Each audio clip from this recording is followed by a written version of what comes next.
um projeto que é financiado com recurso público, oriundo do edital de apoio às culturas, né, de 2020, promovido pela Prefeitura de Florianópolis, por meio da Secretaria de Cultura, Esporte e Lazer e da Fundação Franklin, da Fundação de Cultura de Florianópolis, Franklin Cascais. Então, Cris, Dani, obrigado, parabéns.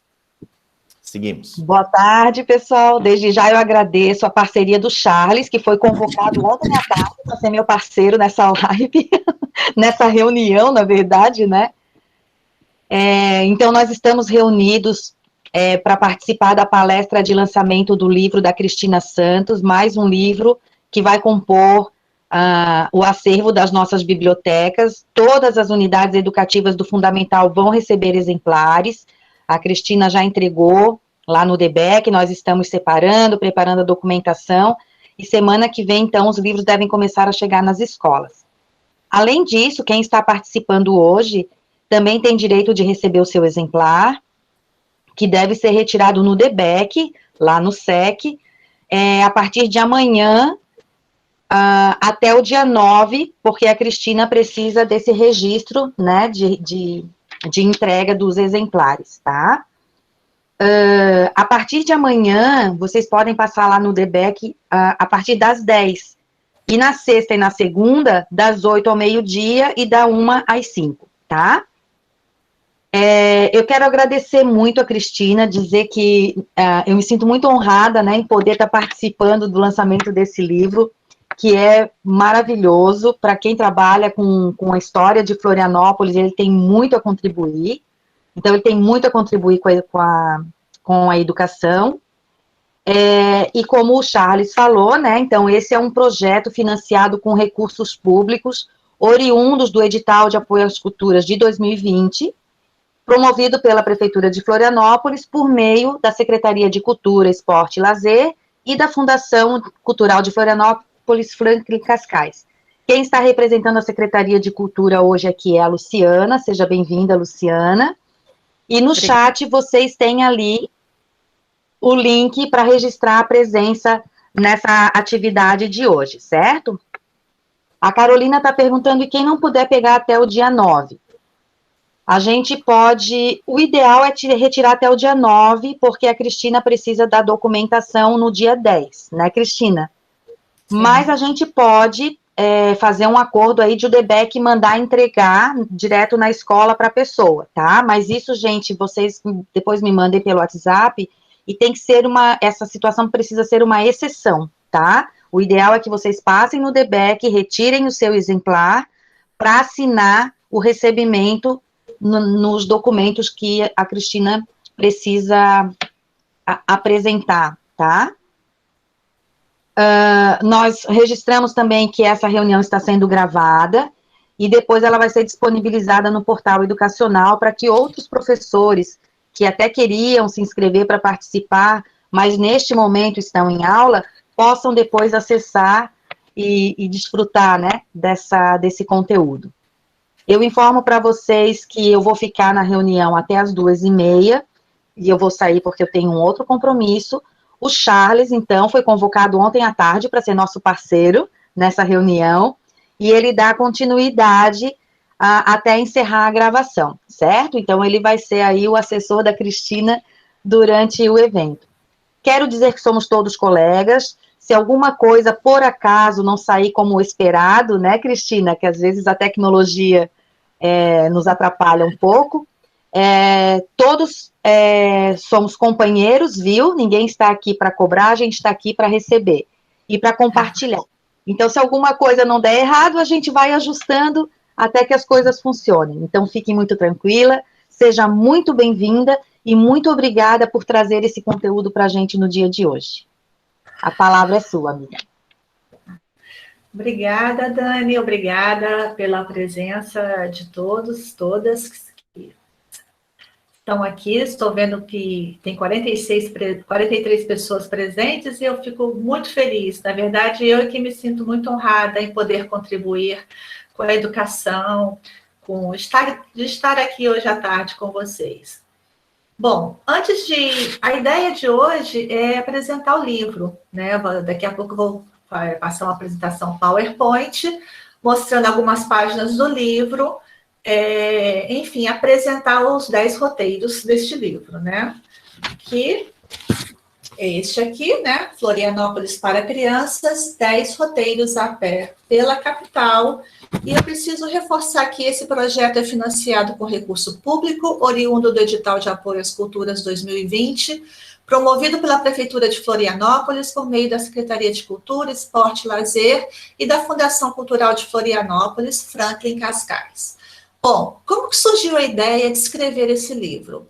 Eu já publico, eu sou uma escritora de livros informativos, e eu já havia escrito 2 livros sobre Florianópolis anteriormente, e um deles, esse aqui, é a Mata Atlântica na Ilha de Santa Catarina, que fala da fauna e da flora, e este outro livro aqui, que é um livro sobre a história, Florianópolis, a capital e uma ilha. Esse segundo livro, ele está nas bibliotecas da rede pública, né? E os 2 livros também estão disponíveis em PDF no meu site. Bom, tendo já me situado na história de Florianópolis, porque eu não sou daqui, eu moro aqui há 25 anos, e foi ocorrendo um encantamento com a cidade, né? E essa produção de livros foi me encantando cada vez mais. E em um determinado momento eu comecei a perceber que em vários locais, fora no mundo, né, quando eu falo, porque eu preciso fazer pesquisa de livros informativos em vários locais, né, em vários locais do mundo, para eu buscar referências, para eu buscar inspiração para o meu trabalho. E eu comecei a perceber que haviam guias para crianças sobre diferentes capitais no mundo. E isso começou a me chamar a atenção. E aí eu comecei a esboçar essa ideia, a pensar como fazer de Florianópolis, já tendo realizado esses 2 trabalhos, então já conhecendo melhor a cidade. E aí surgiu esse edital de apoio às culturas, e eu submeti esse projeto, né, para preparar esse livro. Enquanto estava, fui preparando o texto, né, e pensei, o que eu pensei quando eu preparei? Bom, ele tem que abordar temas mistos, né, ele precisa contar a história da cidade, ele precisa falar um pouco da presença açoriana, da ocupação da cultura açoriana, trazer os patrimônios históricos, né, os prédios históricos da cidade, falar de arqueologia, porque a gente tem a formação de sambaquis aqui, a gente tem a questão das oficinas líticas, a gente tem museus a céu aberto, né, de arqueologia a céu aberto, que eu vou falar durante a apresentação, e também a questão das paisagens naturais. Eu sou bióloga, então, pelo fato de eu ser bióloga, eu sempre vou trazer no meu material, aliás, é o ponto principal assim, no meu material, nos meus outros livros, é apresentar a natureza brasileira. Então, por que não também trazer os ambientes da ilha de Santa Catarina, ou da nossa capital, para o livro também, né? Então, eu tive essa preocupação também, de apresentar os ambientes, para tornar os roteiros, assim, o mais diversificado possível. E também tentar intercalar, tentar misturar todos esses temas, na medida do possível, em cada roteiro, para tornar esses roteiros mais multidisciplinar possível. Essa também era uma preocupação, tornar esses roteiros multidisciplinares, né? Quando eu estava terminando de preparar os roteiros, né, a Ponte Acílio Luz, ela foi reaberta. E aí eu falei assim, não, eu preciso também colocar a Ponte Acílio Luz como um dos roteiros, né? Porque é um patrimônio histórico também da cidade. E é importante falar sobre essa ponte, falar da história dela, enfim, explorar, uma vez que o percurso dela é tão curto, explorar também como um passeio a pé, né, da ponte. Também, na medida do possível, eu tentei trazer as referências do nosso patrimônio cultural e material, né? Então, exemplos de alguns: boi de mamão, a farinhada, a renda de bilro, a canoa de Garapuvu, né? A festa do divino. Então, sempre que possível, também quando tentar trazer também essas informações. Então, sempre provocando uma integração de conhecimentos. Então, vocês vão perceber ao longo da apresentação do livro, que esse livro, ele promove, assim, ele ajuda num projeto multidisciplinar, porque ele não está só voltado para a disciplina de história, ele está voltado para a disciplina de história, geografia, ciências, artes, né? Então, é um material passível de um projeto multidisciplinar na escola, né? E também, assim, dependendo do ano, né? Dependendo do que está sendo ensinado naquele ano também, né? É um livro onde a fotografia é bastante explorada, né? Então, tem 71, nesses 10 roteiros são apresentadas 181 fotografias, tá? E vocês também vão ver que cada roteiro, na abertura de cada roteiro, é um mapa apresentando esse roteiro. Por que ter esse mapa? Para trabalhar a questão da orientação espacial, né? O mapa, a questão do mapa, ela é importante sempre para adulto, para criança, acho que não importa a idade. Você situa, contextualiza o que você vai olhar, você mapeia as ruas que estão ao redor, né? E consegue compreender melhor esses roteiros que vão ser percorridos. Bom, quem é o público-alvo? O público-alvo são as escolas, né? São os nossos alunos, mas são também as famílias da nossa cidade, são os turistas que chegam aqui, né? Então, é uma proposta de um turismo cultural também. Então, ele tem múltiplos usos também. Isso também, então, eu fiquei pensando. Então, assim, durante a preparação desse livro, eu precisei pensar em várias possibilidades e mesclando também esses conteúdos. Então, eu levei aproximadamente 2 anos para preparar esse material, né, porque tinha as fotos, tinha leitura de conteúdos, busca de referências bibliográficas, né? Então, demandou, assim, muito, muito trabalho mesmo. Então, assim, eu queria começar a apresentação, né? Para a gente poder conhecer o livro, ver como é que ele ficou. Vamos entrar aqui.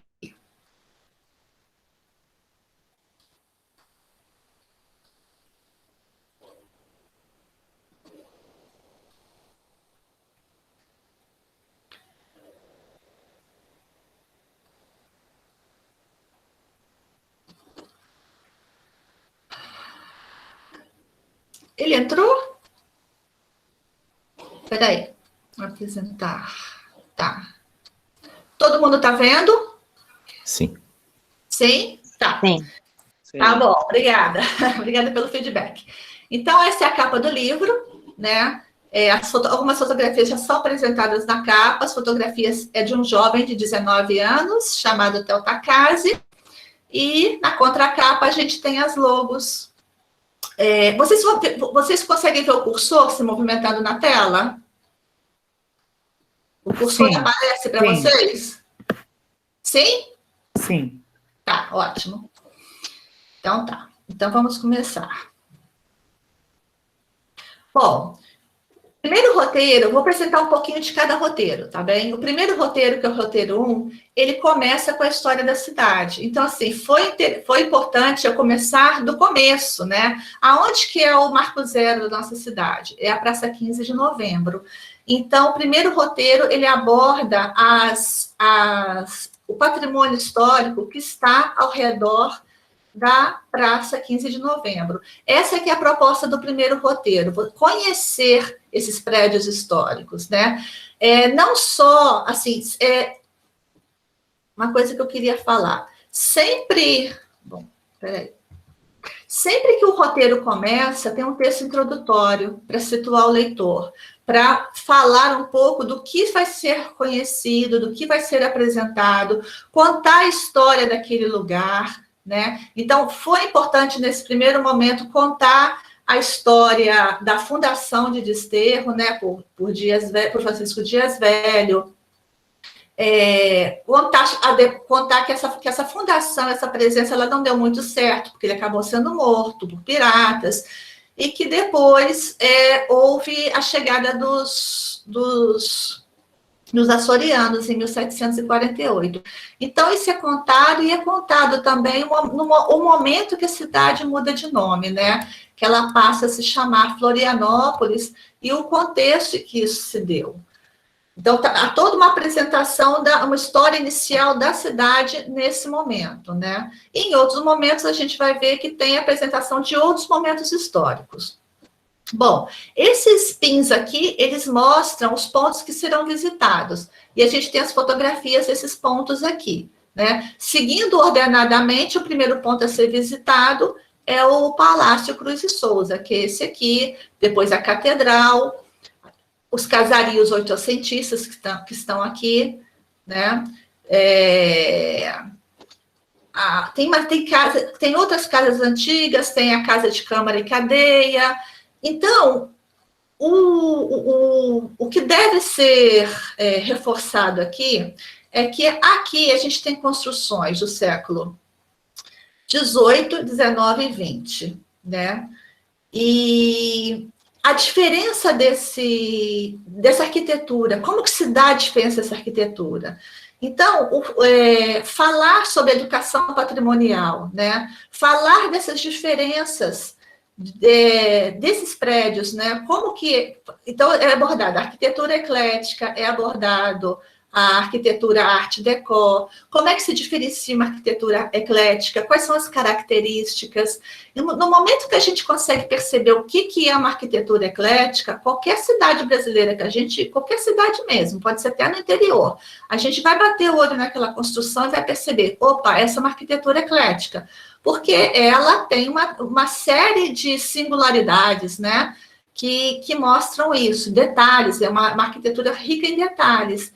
E ela surge depois da proclamação da República. Então, quando a gente olha aqui esses casarios aqui, oitocentistas, eles são do período anterior, né, no período colonial. Então, a própria arquitetura presente aqui ao redor da Praça 15, ela aparece, ela apresenta esses diferentes momentos históricos. E essa arquitetura que aparece aqui do outro lado da praça, onde está ali a Marisa, né, aquela loja Marisa e tudo, que é esse trecho aqui que eu estou me referindo como número 11, esses prédios aqui, eles contam bastante sobre como era, como se situava aquele momento, o que tinha aqui? Tinham hotéis, tinham quartos, tinham lojas específicas no andar de baixo, hotéis nos andares de cima. Então, a gente entende como é que se dava a dinâmica da cidade antigamente, né? Como é que era a dinâmica, a atmosfera, essa palavra eu queria encontrar, a atmosfera da Praça 15, no período que tudo começou, né? Quando a gente fala do século XVIII, quando a gente fala do início dos anos 1800, quando a gente fala do início dos anos 1900. Então, toda essa atmosfera, ela é apresentada, né? E através disso, a gente começa a entender também a importância histórica, esses bens culturais, eles têm uma importância histórica muito importante na cidade. Então, como eu já comentei, aqui tem o Palácio Cruz e Souza, ele é apresentado em detalhes na parte externa, a descrição é feita também na parte interna, há um convite para observar todo o detalhamento, então aqui está uma brincadeira do que você consegue ver, né? O piso em frente ao palácio, o piso da calçada, né, que é todo trabalhado. Então, é provocar um exercício no olhar, um exercício da observação. E as crianças, elas são muito boas nisso, né, em captar detalhes. Muito melhor que nós, né. Então, eu vou passando por todos os pontos. Aqui está o ponto 4, que é esse casarão eclético, que é um prédio histórico que é o Ministério da Fazenda, né? Não é o Ministério, é um local que trata, que agrega o patrimônio da União de Santa Catarina. Que ao lado já tem outra marcação, que seria o 3, que está na página anterior, que mostra os sobrados oitocentistas. E essas duas casas que são mostradas aqui, ó, Teatro Armação, Casa de Itália, eu falo especialmente desses dois, falo da estrutura interna dessas casas, como se dava a moradia, né, naquela época. E assim vai, vou falando dos outros, né? Então, está aqui o 10. O 10 eu retomo novamente a arquitetura eclética, que são esses prédios aqui que estão nessa página, e eu conto um pouquinho da história de cada um, né? Então, esses 2 prédios estão nas extremidades, a gente tem esses prédios aqui no meio. E é muito gostoso, assim, pegar o livro, ir para lá, nesses locais, e ir identificando os prédios, e saber a história de cada um, né? Tentar entender como se dava a história na cidade, né? Esse roteiro, ele termina na Praça 15. E aí eu chamo a atenção para o piso Petit Pavé, que tem vários desenhos, né? Feitos por Assis, é o projeto de Assis, e cada um deles tem um nome, tem uma designação. E eu nunca tinha notado esses desenhos no piso, eu só fui notar quando eu fui preparar o livro, eu descobri que tinha um livro específico mostrando esses desenhos, né? Detalhando esses desenhos. Então, eu faço uma brincadeira de localizar esses desenhos e fazer uma observação, né, nessa arte, né, que aqui é chamado Petit Pavé, mas em outros locais é chamado como calçada portuguesa, onde a combinação das pedras brancas e pretas, você pode fazer várias combinações de desenhos. O 2 já é um outro roteiro também. Os primeiros 4 roteiros, eles focam no centro da cidade. O 2, ele está propondo a observação de aonde o mar chegava, né? A linha do mar, como o mar estava próximo do centro, né? Antes do grande aterro da década de 70.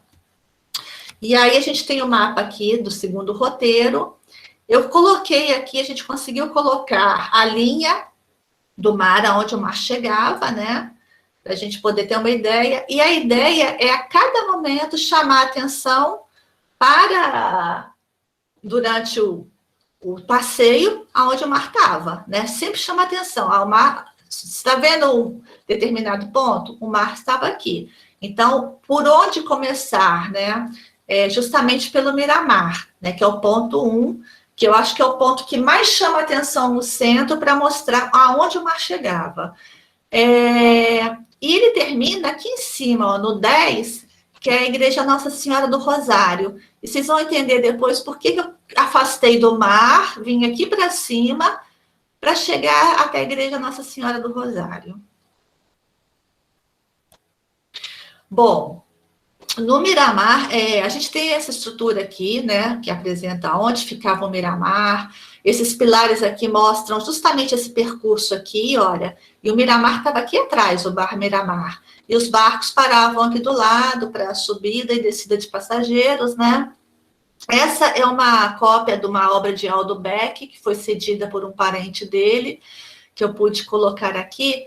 Mas uma coisa também bem interessante de ser vista quando estiver lá, é que aqui do lado, olha, também tem uma calçada em pedra portuguesa que faz o desenho do mar. Se vocês pegarem a imagem do Google e projetar aqui, vocês vão ver direitinho o desenho do mar. E lá também o desenho do mar. Mas quando a gente passa, a gente não percebe. Então, propositadamente, aqui tem o desenho do mar, aqui, e aqui seria o caminho que dava para o Miramar, né? Então, para a gente não perder esse monumento, é justamente para não se perder a memória que o mar chegava aqui, né? Bem pertinho da Praça 15, porque ela está aqui, né? Ele está na Praça Fernando Machado, logo depois da Praça 15. Então, eu conto também que bem aqui onde hoje é a praça, antes tinha o primeiro mercado municipal da cidade, antes de ter o mercado público, havia um outro mercado aqui, também pertinho do mar, né?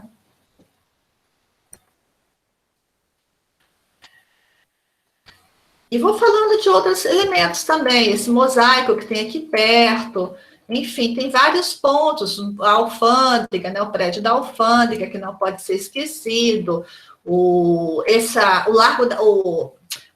novo Largo da Alfândega, eu falo sobre ele, eu falo que desses desenhos aqui em cima que lembram a Renda de Bilro, aqui é um lugar assim espetacular, passeando aqui no período da manhã, toda essa renda de Bilba, que esses desenhos, eles ficam projetados aqui no chão.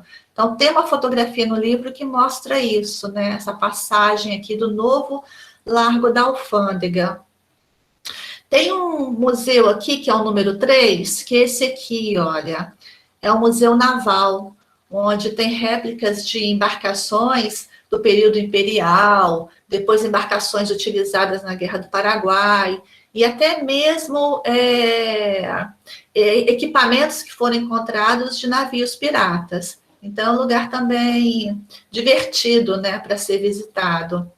Nesse lugar aqui, que está pertinho da praça, que é esse 3 aqui, desculpa, o Museu Naval é o 4, ele está aqui, não dá para ver, está aqui debaixo.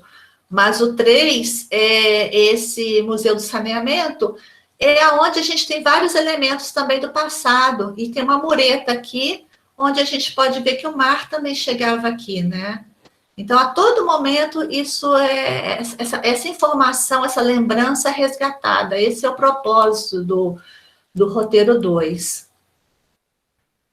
E quando eu falei que o último ponto seria a Igreja Nossa Senhora do Rosário, dali de cima, Vitor Meirelles pintou esse quadro aqui, do pátio da igreja.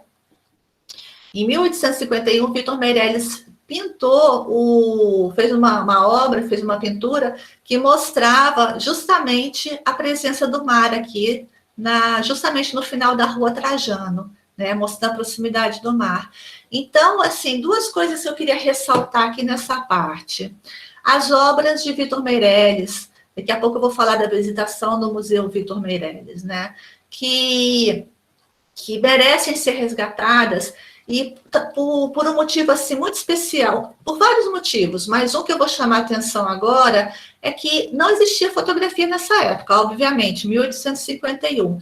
Então, as obras dele servem como fotografias, porque é um retrato fiel daquele momento, né, da arquitetura, né, da paisagem. Ele era um pintor de paisagens, né, ele se especializou também em paisagens. Então, funciona como registro fotográfico daquela época. E com relação à Igreja Nossa Senhora do Rosário, vocês vão perceber depois que eu apresento algumas igrejas. Essa, a do Ribeirão da Ilha, a de Santo Antônio de Lisboa. As igrejas, elas são locais históricos. Elas apresentam muita arte no seu interior. A arquitetura barroca, né? O rococó, que é uma expressão do barroco. Então, é interessante levar as crianças para visitar no sentido de ser um patrimônio histórico, né? No sentido de mostrar a arte que existe lá dentro, no sentido de mostrar também, que eu ressalto isso quando eu falo delas, das pinturas internas, né? Hoje as paredes das igrejas elas são brancas, mas antigamente elas eram coloridas. Então, dentro delas tem pequenos painéis mostrando que um pedacinho que mostra como era o colorido ali dentro dentro da igreja, né? Como isso era reforçado antigamente. O terceiro também, que é um roteiro urbano, ele vai focar bastante os museus, né? Os museus e os teatros do centro. Essa aqui é a Rua Fernando Machado. Em um determinado momento, há o percurso por essa rua. Então, esses são os pontos que vão ser visitados. Começa-se no Museu Vitor Meirelles, depois no Museu Escola, né, que esse aqui que é um prédio neoclássico, muito bonito. Então, eu descrevo a arquitetura externa dele, e a gente faz uma visita lá dentro, né, visita as salas de aula antiga, sendo assim que a maioria desses museus, eles são gratuitos, né, o Museu Vitor Meirelles é gratuito, quando for reaberto, ele foi todo modernizado, e justo quando começou a pandemia, ele ia ser inaugurado e não foi inaugurado ainda, né, não foi reaberto. Quando ele for reaberto, né, quando os museus forem reabertos, no Museu Vitor Meirelles vai receber as obras de Vitor Meirelles que estão lá no Rio de Janeiro. Então, a primeira missa no Brasil, as grandes obras dele vão ser emprestadas para o Museu Vitor Meirelles e vão ficar expostas por um período aqui. Vai ser uma grande oportunidade de ver várias, as principais obras dele que estão espalhadas, estão no Rio de Janeiro, estão em São Paulo, né, principalmente. O ponto 3 é a Casa da Memória, o TAC, né, o Museu Álvaro de Carvalho, e o Badesc.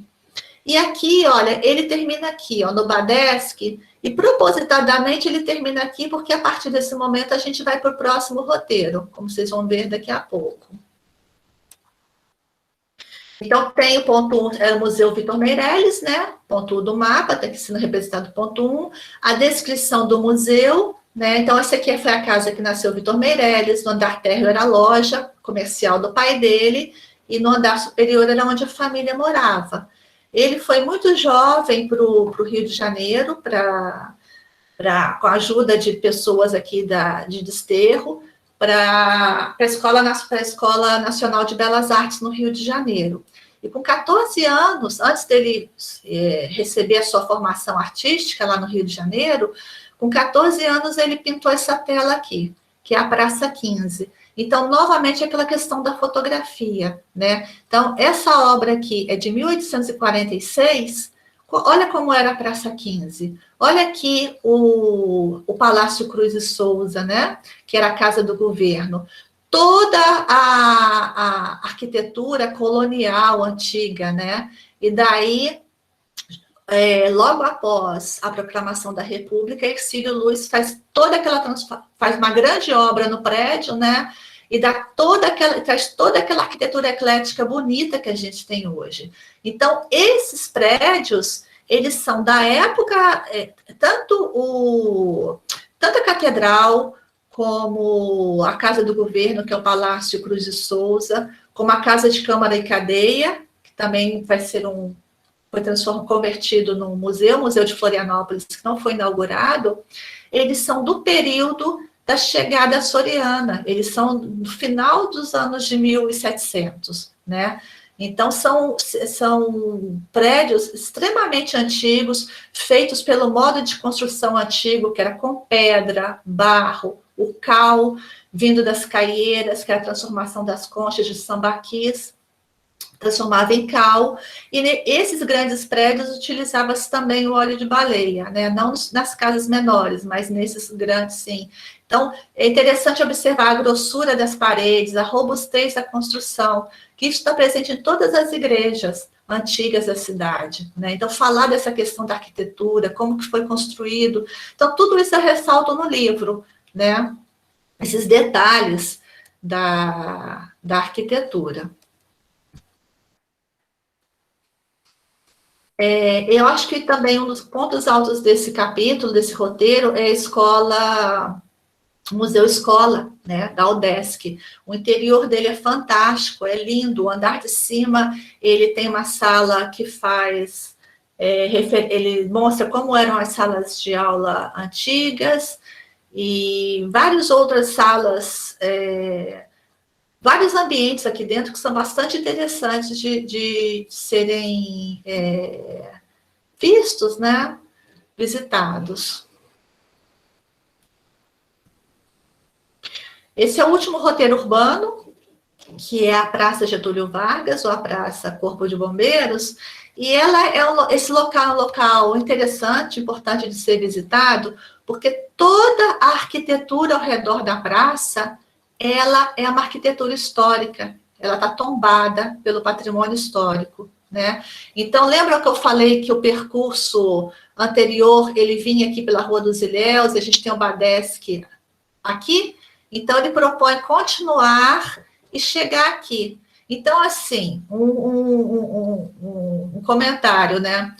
Não existe necessariamente a necessidade de se fazer um roteiro completo, o segundo roteiro. Você pode mesclar dois roteiros, dependendo dos interesses, né?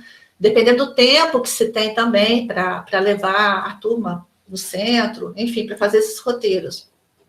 Mas é bem próximo, e a ideia também é mostrar assim, que essas ruas, essa formação de ruas, elas são tão antigas como no momento da formação da cidade. Elas mantêm os mesmos trajetos da época da formação da cidade. Na época que a presença açoriana começou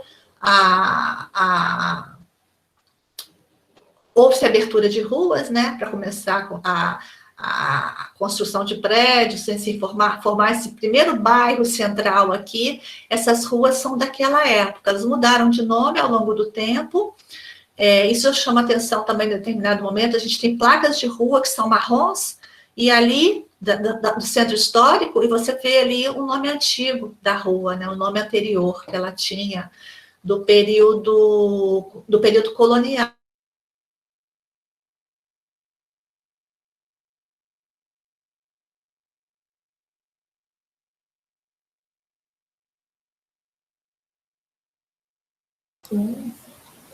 Deu uma travadinha, pessoal?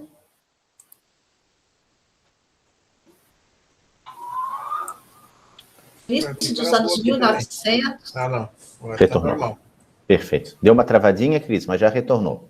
Okay. Deu? Deu uma travada rápida? Não, depois que tu falou o nome das ruas apenas ali, só esse pedacinho. Tá. Comentou das placas marrons, deu para entender, tudo tranquilo. Daí, na sequência ali, deu uma interferência, mas já está tudo bem. Tá, então, assim, o objetivo desse roteiro é observar novamente a arquitetura, né? Então, a gente tem esse grande palacete aqui, que é do início dos anos 1900, e daí muda toda... Quando a gente compara as descrições que são feitas no roteiro 1, daqueles prédios históricos ao redor da Praça 15, a gente tem casas ali, casas do período colonial, né?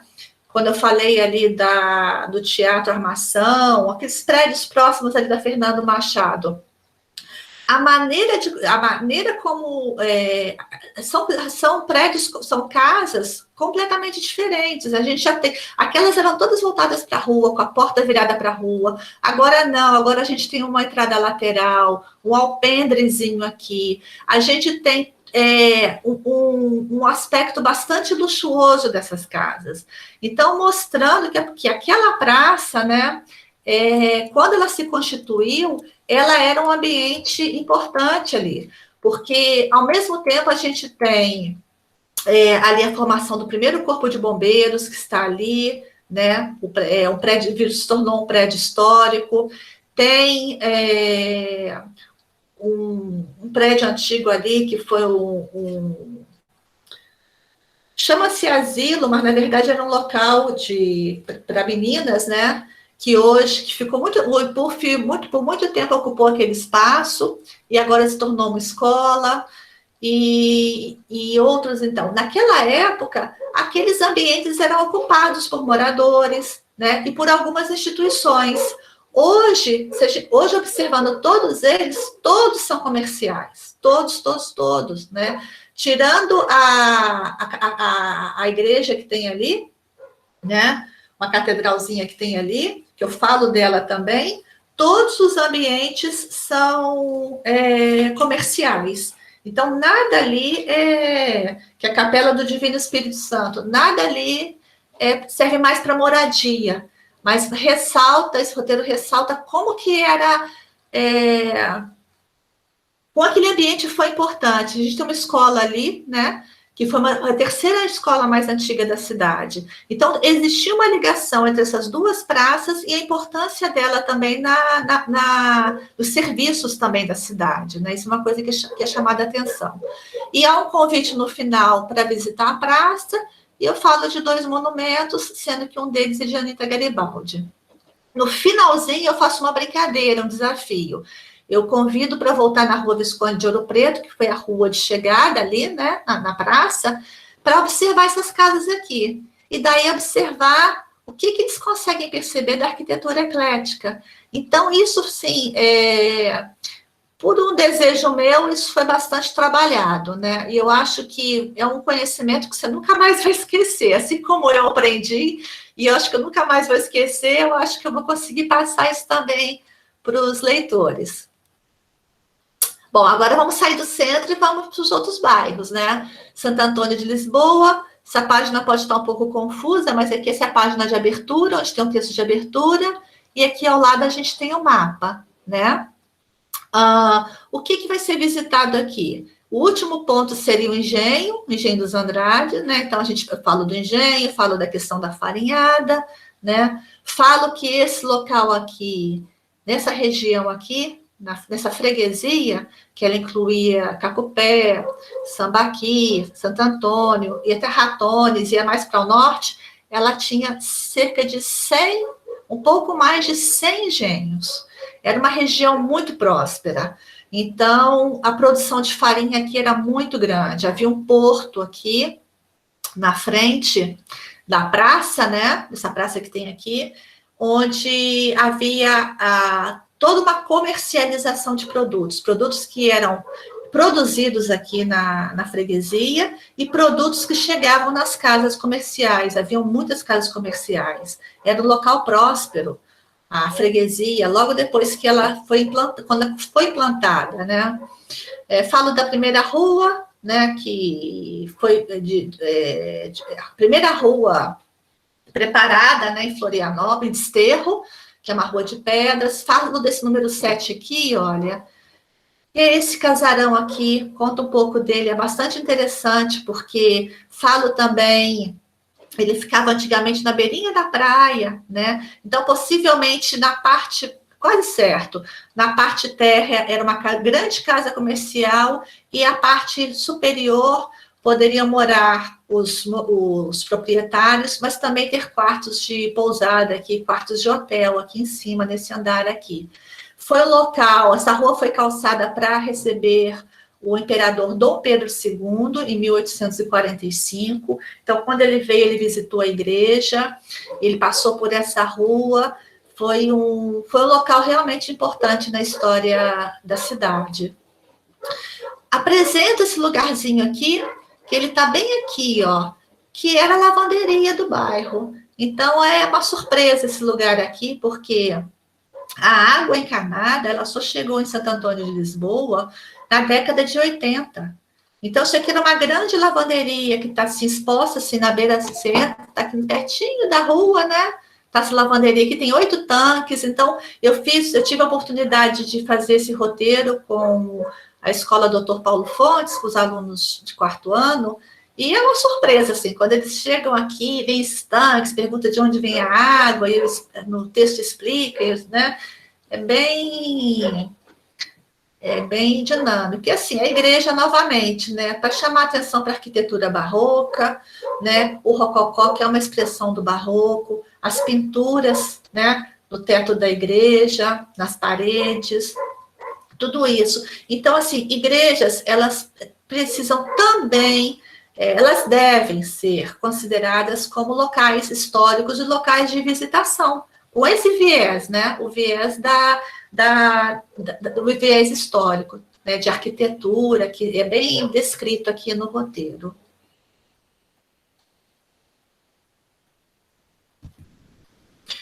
Então, aqui alguns pontos, né? Logicamente, eu falo aqui da Casa Soriana, falo dessa casa aqui também, aqui era uma casa comercial, aqui era o bazar. Meu Deus, não queria esquecer isso. Deixa eu pegar aqui, dar uma olhadinha aqui. Bazar Mansur. O Bazar Mansur, ele ficava aqui na frente dele tem uma outra casa, que se chama Casa da Renda de Birro, que está aqui até hoje. Então, era uma família libanesa que construiu essa casa que está aqui na frente, né, o casal de sobrenome Mansur, e eles construíram essa casa aqui no início de 1900, finalzinho de 1800, e era um bazar. A Casa Soriana, ela não se sabe se inicialmente, ela já, no momento que ela foi construída, já foi moradia, mas tudo indica que ela era uma casa que já foi construída com o intuito de casa comercial. Então, a descrição das telhas que foram feitas manualmente, né, dessa calçada de pedras, então tudo isso é descrito, a luminária, né, as ruas eram iluminadas com óleo de baleia, depois mais tarde a querosene, e aí, quando há aquela visita do primeiro roteiro, onde se propõe também a visita no mercado público, eu falo para visitar o Bazar Mansur, que é o primeiro, é a primeira loja, é a loja mais antiga que a gente tem no mercado público, é justamente o Bazar Mansur, que saiu daqui de Santo Antônio e foi lá para o mercado público depois. O roteiro 6, ele fala da Praia dos Ingleses, museus arqueológicos a céu aberto. É um dos roteiros mais incríveis e mais lindos que eu acho, né, eu considero, porque ele fala do Museu das Oficinas Líticas, né? Então, vamos abrir o mapa. Chegando aqui nessa rua, é uma rua que chega na Praia dos Ingleses, que é na ponta direita da Praia dos Ingleses. A outra ponta lá é as Gaivotas, né? Então, é a ponta direita aqui da Praia dos Ingleses. A gente tem bem aqui nesse número 2 o Museu a céu aberto das Oficinas Líticas, que eu vou falar daqui a pouco, mas aqui a gente tem no 1 aqui, é o Museu do Naufrágio. Esse Museu do Naufrágio, ele é muito interessante, é muito bacana de ser visitado, porque ele conta a história do navio pirata, justamente dos piratas que, através de estudos de arqueologia, esse navio, ele naufragou a 50 metros aqui, ó, da praia. E eles conseguiram coletar uma parte do naufrágio, que está dentro desse museu. A maior parte continua no fundo do mar, depende ainda de financiamento, né, para retirada. E várias coisas estão expostas aqui do naufrágio, e através da pesquisa de documentos históricos, né, de museus, os pesquisadores conseguiram determinar que esse foi o navio de Thomas Friends, que foi justamente o pirata que matou o Dias Velho, né? Então, aqui a gente faz uma conexão lá com o roteiro 1, com a história da fundação de Desterro, de Nossa Senhora do Desterro por Dias Velho. Então, aqui conta a história de como ele se deu a morte dele, né? Propõe também um passeio pela Restinga aqui, né?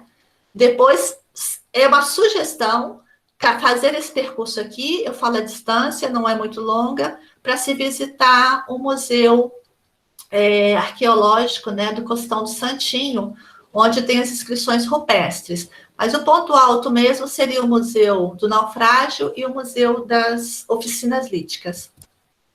Então, tem algumas fotos aqui do museu, né? E eu faço uma descrição dos tipos de marcas que foram deixadas pelo povo sambaqui. Tudo indica que já existiam, né? Essas marcações começaram a ser feitas há 6.000 anos atrás. Não há como precisar isso, datar, né? Mas é o que os arqueólogos dizem. E a gente tem várias marcações, a côncava, a convexa e os riscos, né? Então, para se confeccionar os diferentes tipos de artefatos, né? Pontas de lança, machadinhas, e tem mesmo os zoólitos, que são objetos de pedra com formatos de animais. Há no final desse roteiro uma sugestão de 2 passeios para se ver mais, de conhecer mais oficinas líticas e também para conhecer os artefatos. Um é a Ilha do Campeche e o outro é um museu que está no Colégio Catarinense, que se chama Museu do Homem de Sambaqui, né? Onde esses artefatos estão lá. Foi feita uma coleta arqueológica, né, desses artefatos, e eles estão dispostos lá, um museu gratuito também. Então, são 2 passeios que se complementam, né? É a visita ao Museu das Oficinas Líticas, né? Mostrando que nesse local se fazia esses objetos, e depois conhecer os objetos. E chama atenção também que, a partir do momento que você conhece essas marcações aqui, visitando outras praias na ilha de Santa Catarina, você vai conseguir identificar isso aqui também, porque essas oficinas elas estão presentes em várias praias, né? Em outras praias também. Então, é uma maneira de conhecer.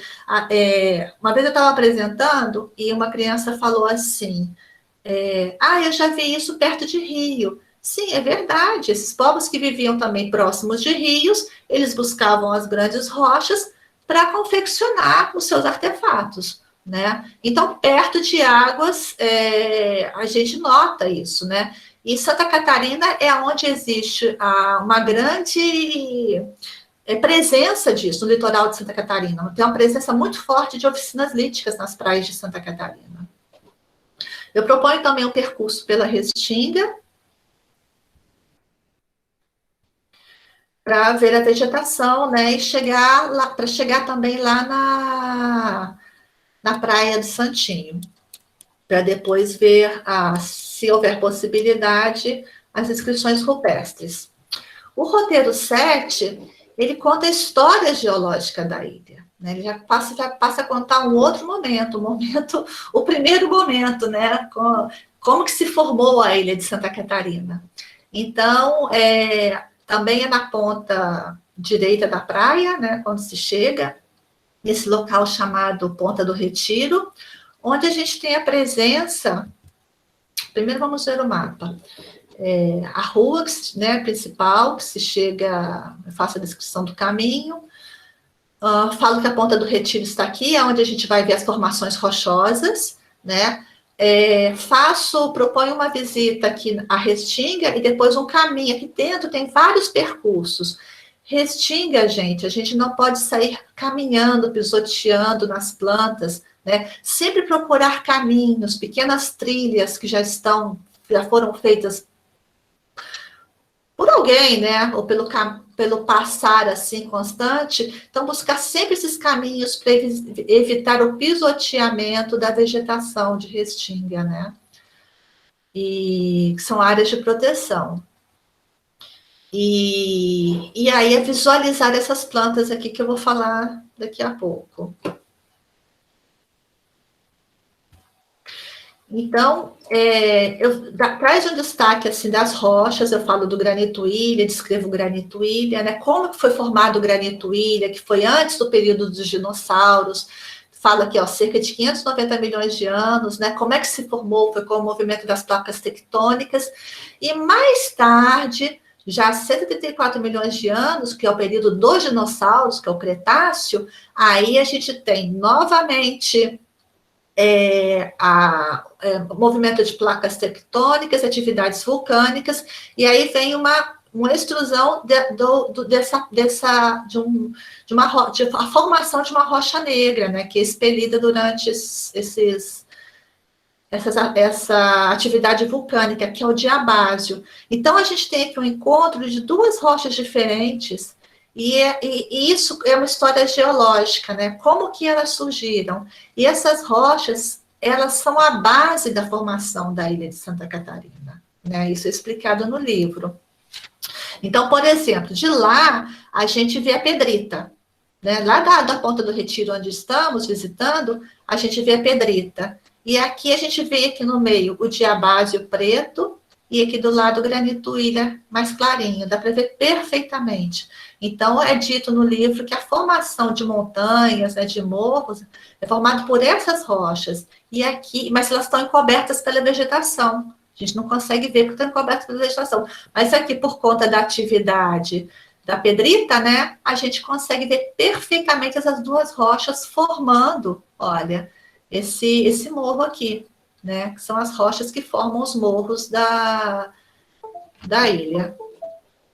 Por sorte, ali também tem oficina lítica, então tem no diabásio, que é de pedra preta, a gente tem as marcas circulares, e no granito ilha a gente tem as fendas, né? Então é necessário procurar, porque eu não digo exatamente onde elas estão, mas estão ali pertinho, então é fácil de localizar. E também como areia formada, eu falo da questão do intemperismo, né? Então, esse aqui é bem geografia mesmo, geografia e ciências. E a visita Restinga. E daí eu consegui um trabalho aqui, foi feito de mestrado, que foi feito aqui, foi feito na UFSC, com um catálogo das plantas de Restinga, foi muita sorte. E aí eu consegui, de todas que a gente fotografou, né, eu e o Theo fotografou, eu consegui depois fazer a identificação utilizando esse catálogo, que foi uma dissertação de mestrado da universidade. com os nomes, né? Quando aparecia nome comum eu colocava, mas o nome científico. Então, tem uma diversidade de cores e formas muito grande. Então, mais uma vez, trabalhar a questão trabalhar a observação, trabalhar o detalhamento, trabalhar a questão da diversidade da restinga, né? Eu fiz eu fiz o roteiro dos ingleses com alunos da escola Maria Tomásia, e eu ressaltei isso para as crianças. Elas ficaram fascinadas no momento que elas conseguiram perceber e identificar algumas plantas, né? Então, é aquela coisa que a gente já conhece, né? A gente para a gente poder preservar, para a gente se importar, a gente tem que conhecer, né? A gente só se preocupa, só preserva aquilo que a gente conhece. Então, sempre buscando a atenção e o conhecimento, né, dos ambientes. Isso também eu consigo levar, eu penso que para a questão também dos patrimônios históricos, né? Por que preservar os patrimônios históricos? Por que ter os prédios históricos? A partir do momento que a gente consegue identificar os tipos de arquitetura, a gente pensa em cuidar, a gente passa a apreciar também, né? Bom, o roteiro 8 é um passeio pela Costa da Lagoa, é uma trilha, né? Mas a gente não vai a trilha toda, porque essa trilha tem 7 quilômetros, mas é uma proposta de sair da Cooper Barco, no centrinho da Lagoa, e descer no ponto 8. O percurso é do ponto 8, da parada 8 até a parada 16, né? Então, no 8 tem o engenho. Então, mais uma vez, o engenho aparece, é colocado a importância dos engenhos, né? Como que era a paisagem, eu falo um pouco da paisagem, era uma paisagem de agricultura, e o que a gente tem hoje é a floresta, né? Então, no momento que essa agricultura de subsistência e as grandes plantações de cana para fazer o açúcar, para fazer o melado nos engenhos, ou para fazer a farinha, né, as plantações de mandioca, toda a vegetação, no momento que isso foi interrompido, parou, né, por uma questão histórica, né, toda a vegetação foi se recompondo. Então, a vegetação na ilha de Santa Catarina é uma vegetação de regeneração, porque grande parte dela foi retirada por conta da agricultura, né, e daquele momento histórico. E ela está se recompondo até hoje. O 2, eu falo desse trajeto aqui, falo da natureza desse trajeto, né? O 3 é esse prédio histórico aqui, que se chama Casa da Dona Loquinha, eu falo um pouquinho desse casarão. O 4 é a Cachoeira, e o 5º é a Vila da Igreja, que é a maior, tem vários povoadinhos aqui, mas o maior é essa aqui, é a Vila da Igreja. E uma coisa que eu tento ressaltar nesse roteiro é a canoa de Garapuvu, né? O Garapuvu, falo um pouco do Garapuvu, falo da canoa de Garapuvu, que quem desenvolveu a tecnologia das canoas de Garapuvu foram os indígenas, né, da etnia Guarani, e depois elas continuaram sendo feitas pelos açorianos, né? Até o momento atual, mas hoje não se pode mais derrubar o Garapuvu. Garapuvu é a nossa árvore símbolo, né? Elas são feitas hoje quando uma árvore dessas cai, né? Uma queda de uma árvore dessa, e daí pode-se continuar a fazer a canoa de Garapuvu. Então, a canoa de Garapuvu é um patrimônio cultural e material da cidade, né? Ela tem uma história e ela foi muito importante, né? E ela ainda continua sendo feita através dos ensinamentos, através desse conhecimento que é passado ao longo de gerações. O 9º é no Ribeirão da Ilha, então, novamente, eu vou falar de uma freguesia açoriana, então, eu falei de Santo Antônio de Lisboa, daí eu volto para falar do Ribeirão da Ilha, que tem características bem diferentes da de Santo Antônio, porque a parte de patrimônios, ela está mais preservada, está mais presente ali, né? Então, o mapinha, ela começa no centro histórico, aqui está a igreja, aqui do lado, o número 2, a construção onde se tem a festa do Divino, né? Do Divino Espírito Santo. Só um pouquinho. Chama-se Império do Divino, que eu estava tentando lembrar. Império do Divino, então, onde é guardado todo o material da festa do Divino, né? Que também é um patrimônio cultural e material da cidade, do nosso município. E o 3 aqui, olha, é o Morro do Ribeirão. É o morro mais alto, é a parte mais alta que se tem na ilha de Santa Catarina, o Morro do Ribeirão. É o morro mais alto da ilha e ele tem 532 metros de altura. Então, eu só queria ler uma passagenzinha aqui, ó, que é falada no livro, de um livro que foi escrito em 1900 por Virgílio Várzea. O que ele fala do Ribeirão? A zona do Ribeirão é quase toda agrícola e pelas suas encostas e planos floresce a mandioca, a cana-de-açúcar, o milho, o feijão e o café, em amplos quadrados de terreno de um verde variegado.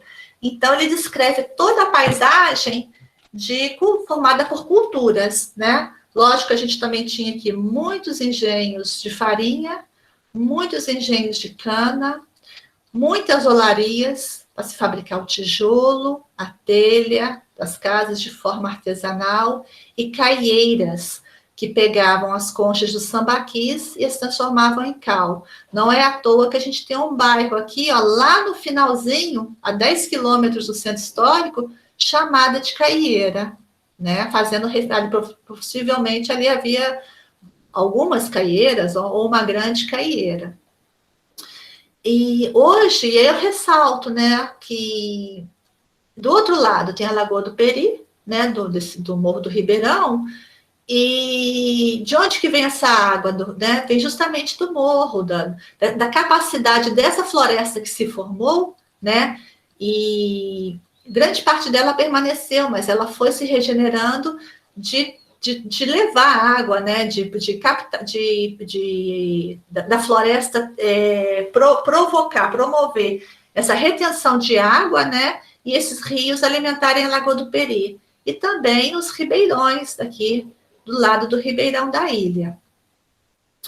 É chamada atenção também para o 8, que é o Porto do Contrato. Então, dito, aqui eu conto a história do Porto do Contrato, né? Deixa eu baixar um pouquinho. Então, aqui, já vou voltar a falar do Porto do Contrato. Aqui eu mostro o Morro do Ribeirão, nessa fotografia, né? Tem um destaque da arquitetura, então aqui a arquitetura colonial luso-brasileira, e aqui é eclética. Então a gente tem mais antiga, a eclética, às vezes ela é dessa mesma época, mas ela sofre transformações na sua fachada, né? Para adquirir toda essa beleza aqui da arquitetura eclética. Também propõe uma visita ao museu que se chama como que se chama esse museu, gente? Deixa eu olhar aqui. É muita informação, tá? É muita informação mesmo. Ecomuseu do Ribeirão da Ilha, né? Deixa eu voltar lá no mapa. Opa, avancei.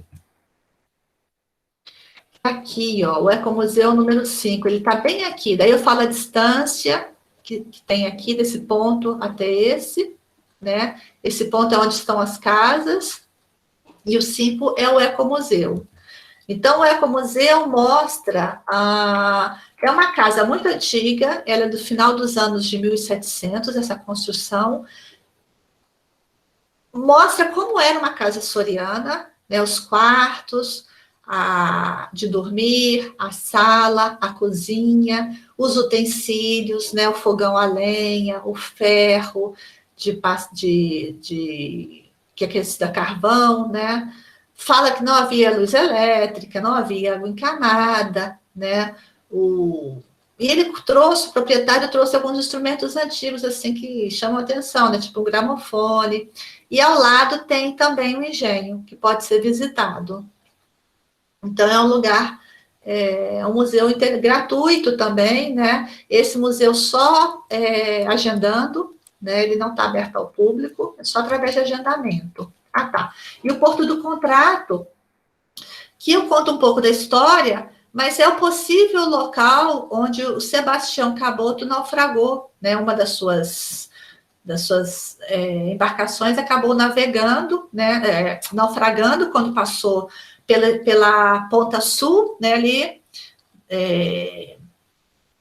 a embarcação, a nau se danificou e ele acabou ficando no... Acredita-se que o possível local seria aqui, nessa baía que se chama Baía do Ribeirão, onde hoje está o Porto do Contrato.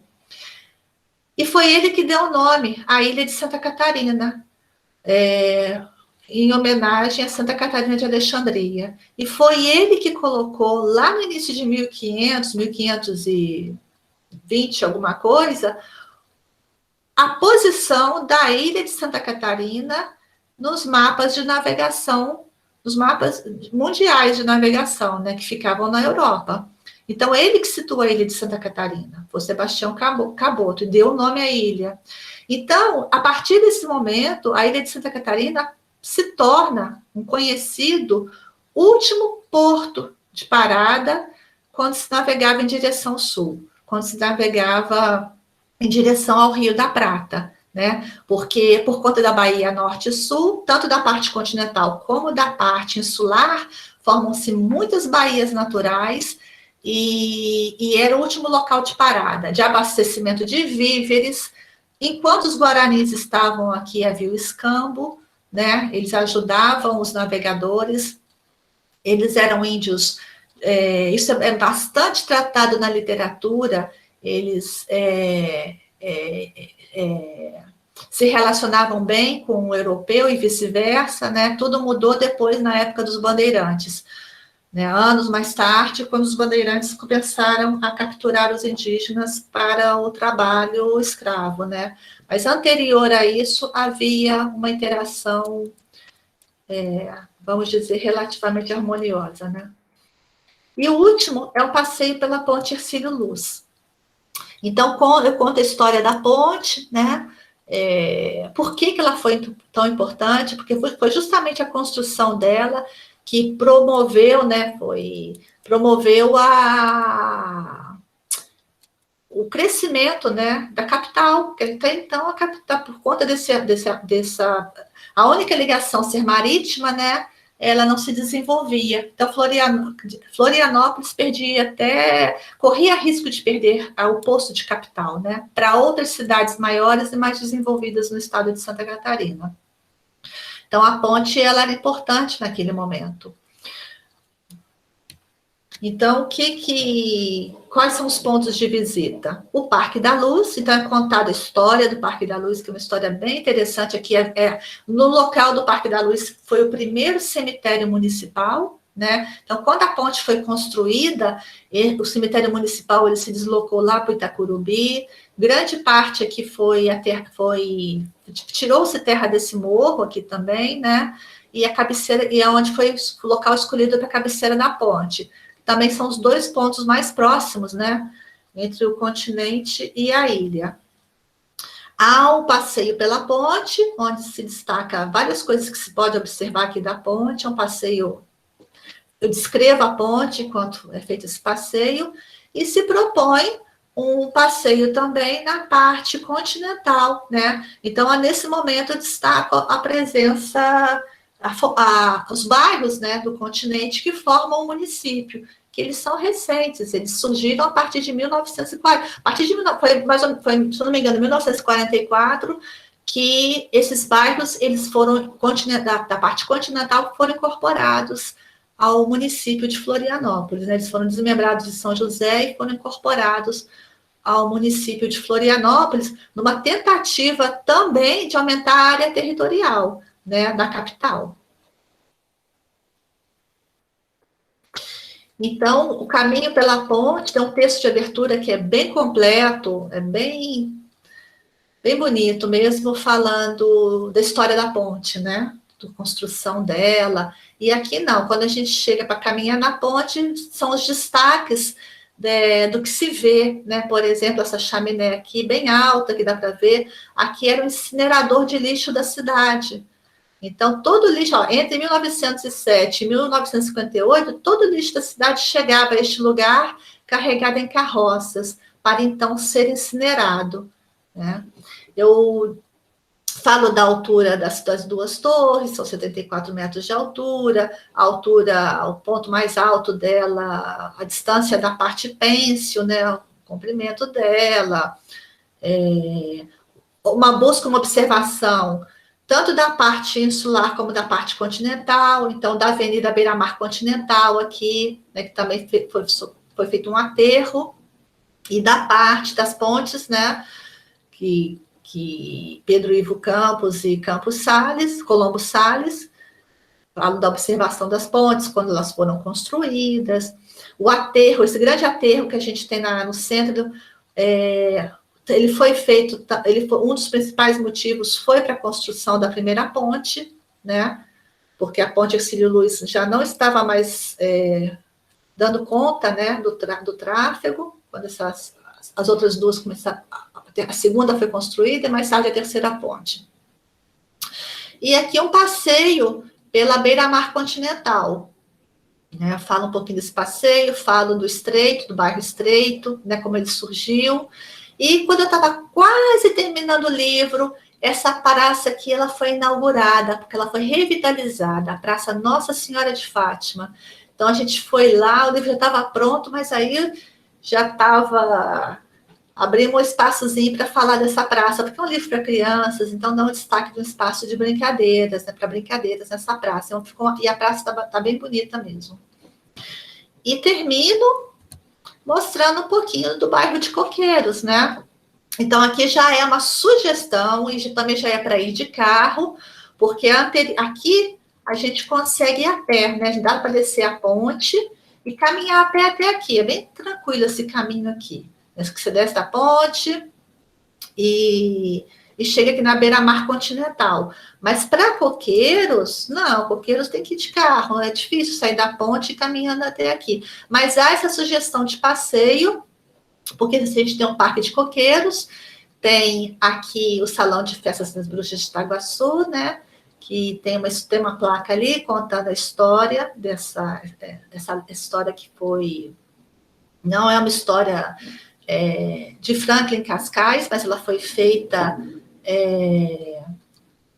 a partir das lendas que Franklin Cascais escreveu, né? Todo o material que ele deixou, né, de história, de lendas, de pesquisas que ele fez com o povo açoriano, para retratar a presença, né, do extraordinário, né, das bruxas. É bastante interessante um livro dele, onde ele traz esses contos. É muito legal. E próximo está o Museu de Assis. Aí eu faço a referência à calçada, né? Eu lembro que foi feita a calçada foi justamente feita por esse artista aqui, né? E bem pertinho está um museu também, que a visitação é através de agendamento. Então, resumidamente, esse é o livro que propõe, que estimula passeios, né? Estimula a caminhada, estimula conhecer a cidade, né?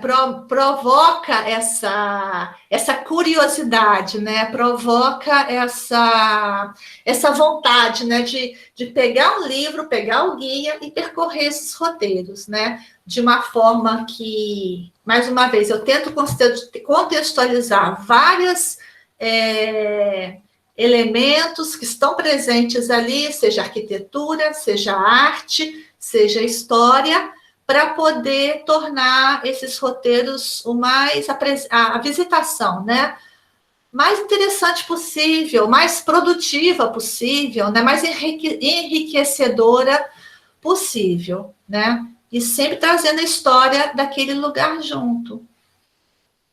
Então, assim, tô Estou aberta a... Vou parar um pouquinho, vou parar de falar um pouquinho, porque nosso tempo está quase acabando. Sim. Estou aberta a perguntas, dúvidas, comentários. Cristina, parabéns, primeiro, né? Não apenas pelos roteiros escolhidos, mas pela didática utilizada, né? As ferramentas, a forma de conduzir esse processo. E nós que, né, fazemos isso, né? Tentamos fazer isso nas nossas aulas no mundo real, a Rô, que está aqui, que é bióloga, né? O Joaquim, que é outro professor da Escola do Mar, junto com o professor Aldonei, tentamos fazer esses roteiros, fizemos, né? Mas com uma visão um pouco mais superficial. Quando o Aldonei estava junto, falávamos da história, conseguimos resgatar, e quanto à obra, sem dúvida, isso vai enriquecer bastante, né?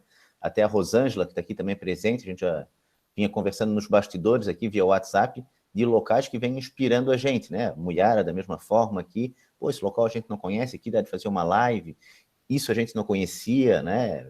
Sem sombra de dúvidas, didaticamente, muito legal. E olha que, né, são 40 e poucos anos aqui na ilha, né?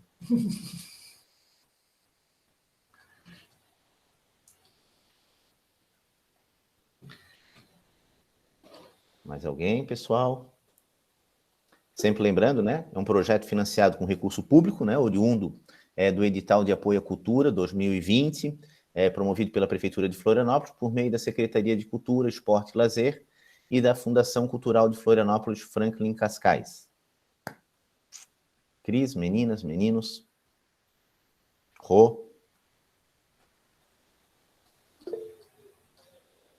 Estou lendo aqui o chat, dizendo que vai enriquecer.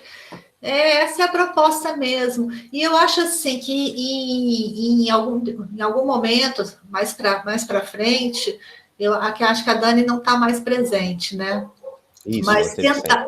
Hã? Ela teve que dar uma saída, exato. Ela precisou sair. Mas propor uma formação, né, deste livro aqui, sobre esse livro, para os professores, né?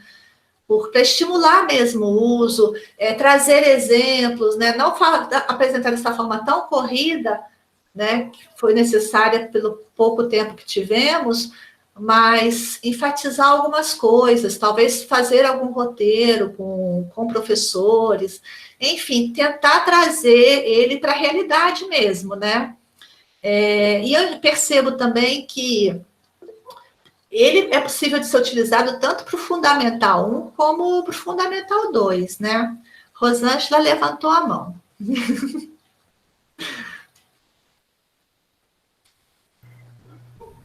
Olá, boa tarde. Mas eu acho que tinha alguém antes de mim. Tinha mais alguém com a mão levantada. Quem é? Oi, boa tarde. Eu tinha levantado. Não, eu só queria dar os parabéns, né? Eu gostei muito. E a parte ali do Engenhos Andrade, porque eu sou uma da família Andrade, né? São dos meus primos ali, aquele engenho era do meu avô, e depois passou para os primos cuidarem, né? E eu gostei muito quando chegou nessa parte. Então, a minha família é toda de Sambaquim e de Santo Antônio. Mas parabéns. O Cláudio faz um trabalho excepcional ali no engenho, recebendo as escolas, resgatando a memória, né? A importância dos engenhos, da farinhada, da culinária, né? Culinária de engenho. Muito bom o trabalho dele. Bem importante. Aí conta a história também, eles contam uma história para as crianças ali, né? Das bruxas e tal. Sim. Gostei muito. E também conheci, por coincidência, conheci uma prima aqui também, que é Andrade. Nós ficamos conversando no chat. Muito bom. A Jaqueline Andrade, né? Prazer, Jaqueline. Bacana. Muito bom, parabéns. Obrigada. Rosângela? É interessante porque a gente sempre relaciona com o trabalho que a gente desenvolve, né, diretamente. Hoje eu faço parte da equipe do projeto da Escola do Mar, então nós trabalhamos diretamente com a educação marinha e costeira, educação ambiental marinha e costeira, e com a educação patrimonial. história do homem do mar, né? Um pouco da história da ilha de Santa Catarina.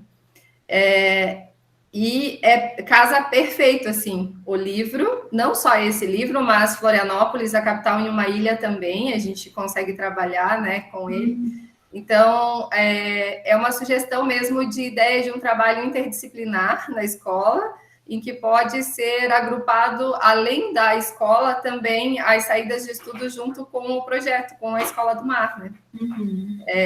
A gente não tem só as navegações, a gente tem trilhas também, e a gente estava conversando aqui nos bastidores, eu e o Charles, de onde a gente poderia propor a live que nós vamos fazer com a Cristina, né? Qual dos roteiros nós estávamos pensando em apresentar nessa live. Então, essa live que a gente fala, que acontece todas as sextas-feiras, ela também pode ser feita com a escola, né? A escola recebeu o livro da Cristina e gostaria de trabalhar com uma das turmas, achou um dos roteiros interessante, ela pode propor isso e ser feito realmente o roteiro na prática, como é a proposta da Cristina.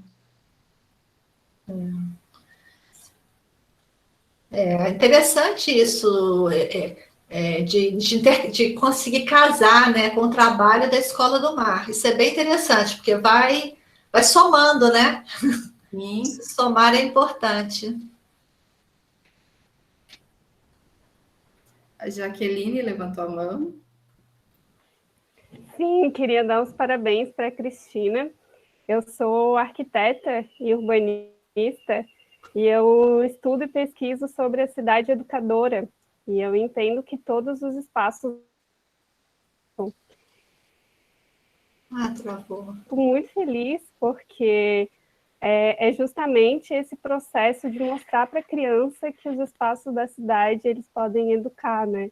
E como eles podem ajudar a própria pedagogia, né, na escola. Então, eu gostaria muito de dar os parabéns, porque realmente é um trabalho encantador, assim, para a gente que tem estudado esse processo de cidade, né, que pode educar crianças, jovens e os próprios adultos. Então, parabéns mais uma vez. Obrigada. Eu vou te dizer que eu sou bióloga e eu criei essa coragem para falar de patrimônio histórico, né? Entrar nesse caminho da educação patrimonial e eu me encantei. Eu fui fisgada. Eu fui fisgada por esse tema. E eu li bastante, assim, e me sinto hoje muito estimulada para continuar aprendendo sobre essa área, porque a gente tem que pensar que a gente tem muita coisa para ser mantida, né?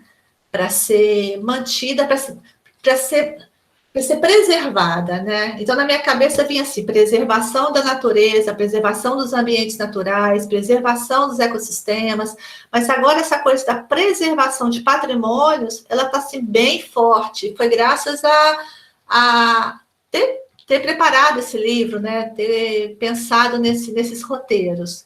Então, eu me sinto assim, fiquei bastante feliz com o que você falou. Bacana. Inclusive, aproveitando que tem escolas, né, escolas públicas aqui presentes, me coloco à disposição para participar, assim que possível, né, desses percursos presenciais, acompanhar o trabalho junto com as crianças e poder também contribuir, né, com a nossa formação nesse processo de conhecimento da cidade, patrimônio. Então, cada profissional ajudando um pouquinho, né, como a Rosângela apresentou aí também do projeto da Escola do Mar, né? Então, acho que cada um pode contribuir com esse processo educacional. Então, parabéns. Mesmo.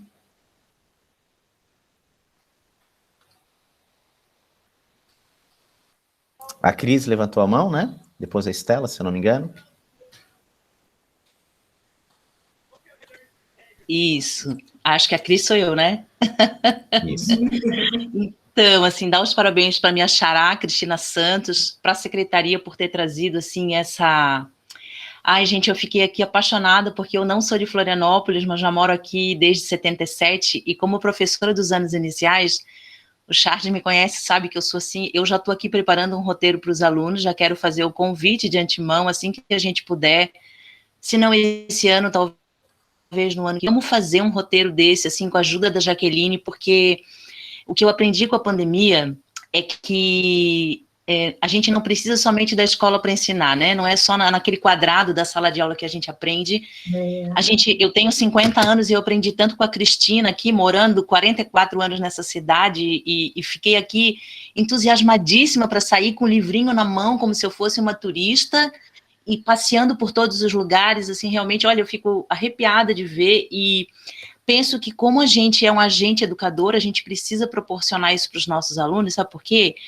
Na escola a escola onde eu estou hoje, a Donícia Maria da Costa, nós temos, assim, alunos de diversos lugares, e eu acho que o menos provável talvez sejam pessoas daqui de Ilhéus, né? E isso me encanta, porque como eu também não sou daqui, aprendi a gostar dessa cidade, dos recantos dessa cidade, contados pelo meu pai, que era um morador aqui, pelo meu avô, eu fico imaginando que legal seria fazer isso com os alunos. Então, assim, primeiro, parabéns novamente, reitero aqui o meu convite, Cristina, Jaqueline, vamos fazer parceria, Rô, Charles, vamos fazer para o ano que vem, com certeza, vai ficar o convite do EBM aqui, porque nós vamos conversar depois que a gente terminar aqui, e vamos bolar um negócio bem legal aí para essas crianças, porque, aliás, me passa aqui um filme na cabeça, né? É tão difícil conseguir material sobre Florianópolis quando a gente quer trabalhar o bairro, quando a gente quer trabalhar o estado, a gente se revira em mil, sabe? A gente vai a sebo, enfim. Então, esse teu material, assim, veio muito a calhar. E sendo de uma pessoa que nem é de Florianópolis, né? Pelo sotaque, a gente, não sei se tu é mineira, se tu é carioca, não sei, mas enfim, muito obrigado. Que bom que o Brasil é assim, né? Multicultural, para a gente se encontrar aqui. Obrigada. Beijo, galera. Obrigada.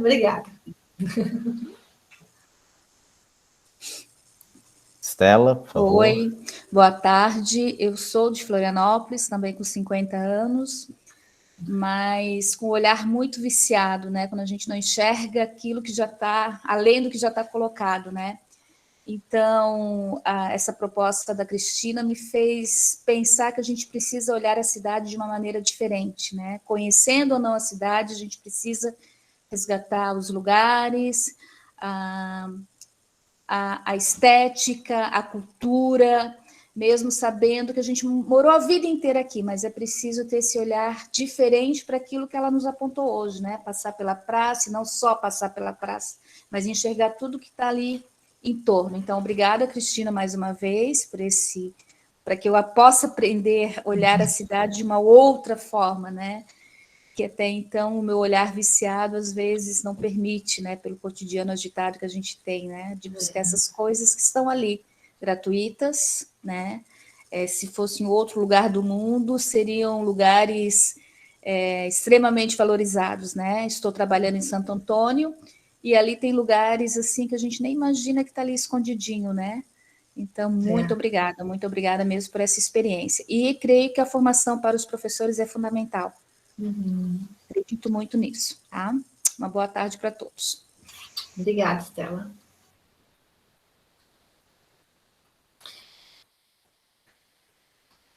Mais alguém? Cris, vamos lá, né? Já deixaram os contatos ali, as pessoas, vai ficar gravado aqui, o material vai ficar disponibilizado no portal. Sobre quem não conseguiu a presença, a Fernanda tinha tido uma dificuldade ali, já registrei o nome aqui, vou passar depois para a Dani. No mais, vamos lá, Cris, meninas, meninos.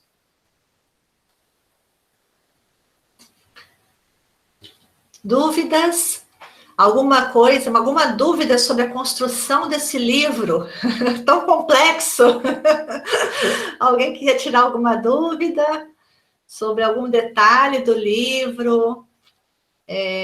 Isso que foi colocado agora pela Estela é uma coisa que é importante. A gente viaja, quando a gente tem a oportunidade de viajar e conhecer o local histórico, Ouro Preto, vamos pensar em locais históricos aqui no Brasil, a gente fica fascinado, né? Só que a gente precisa também ficar fascinado com a nossa cidade, que a gente tem? Porque todas as cidades têm uma história. E são histórias únicas, né? E elas são contadas pela arquitetura, elas são contadas pelas paisagens, elas são contadas pelos ambientes naturais, né? Por esse registro também do patrimônio cultural e material, né? Então, quando a gente passa a conhecer e tira esse olhar viciado, a gente vai se encantando cada vez mais, né? E passa a querer cuidar, né? Passa a querer cuidar daquele lugar. Então, é um processo mesmo, né? E eu acho que esse livro ele serve para estimular esse processo, serve para a ideia, né? É estimular isso, é estimular a observação, é estimular a atenção, né? Que vai tudo resultar depois no cuidado, no cuidar do local, né? Então, é por aí. E a questão também do pertencimento. Tem o guia Manezinho, que é o Rodrigo Stipe, que faz os tours pela cidade, né? É um guia turístico muito importante aqui da cidade. Eu cheguei a acompanhar o trabalho dele em determinados momentos, e ele fala disso, da questão do pertencimento, né? De pertencer àquele lugar, cultivar isso. Eu pertenço a esse lugar, né? O pertencimento. Então... E outro também, eu acho que quem está chegando, a gente está recebendo muita gente de fora, é passar a respeitar esse local, né? Entender o local, entender a cidade, entender entender isso de uma maneira geral. Por que a cidade não pode ser, por que essa modernização, essa transformação toda, o que isso vai levar, né? Então, primeiro a gente tem que entender o que a gente tem aqui, né? Apreciar isso. Porque senão a gente vai modificar tanto esse lugar que ele vai se transformar em outro, completamente diferente do que a gente tem hoje, e vamos perder muita história, muita história mesmo, muita contribuição do passado, né? E isso, a gente só aprende a história de um lugar se a gente tiver esses lugares, né? Se esses lugares forem mantidos, forem preservados. Perfeito. Mais alguma consideração, pessoal?